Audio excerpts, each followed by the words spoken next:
रहस्यमयी अप्सरा भाग 3।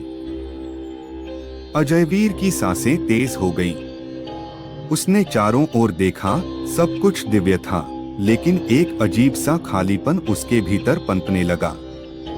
मैंने सही किया, है ना? उसने अप्सरा की आंखों में झांकते हुए पूछा।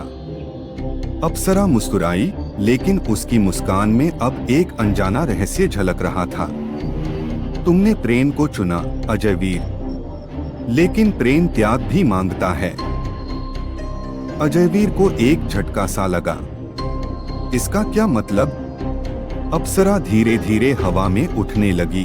उसकी आंखें गहरी और सम्मोहक हो गईं। और अब तुम मेरे लोक में हो। यहाँ समय का कोई बंधन नहीं, लेकिन तुम्हारी आत्मा अब इस संसार में कैद रहेगी। अजयवीर ने घबराकर अपने हाथों को देखा। वह धुंधले पड़ने लगे थे, जैसे उसका अस्तित्व धीरे धीरे विलीन हो रहा हो।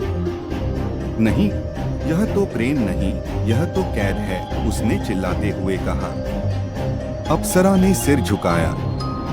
तुमने स्वयं चुना था, अजयवीर, प्रेम और मृत्यु दोनों में से एक को। तुमने प्रेम चुना, लेकिन प्रेम बिना स्वतंत्रता के क्या है? अचानक चारों ओर तेज हवा चलने लगी।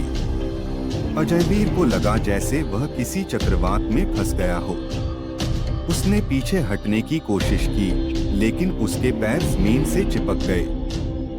क्या कोई रास्ता है इससे बाहर निकलने का? उसने अप्सरा से पूछा। अप्सरा ने गहरी सांस ली।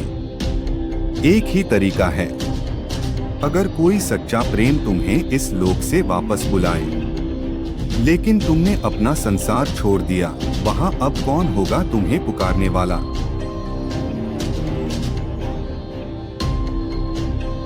अजयवीर की आंखों में पश्चाताप उमड़ आया। क्या उसने जल्दबाजी में निर्णय ले लिया था? क्या प्रेम और मोह में वह अपनी स्वतंत्रता खो चुका था? तभी दूर से एक आवाज आई, हल्की लेकिन दृढ़। अजयवीर। वह चौंका।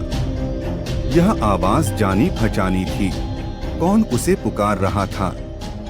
क्या कोई था जो उसे इस बंधन से मुक्त कर सकता था? कहानी की अगली कड़ी देखना ना भूलें।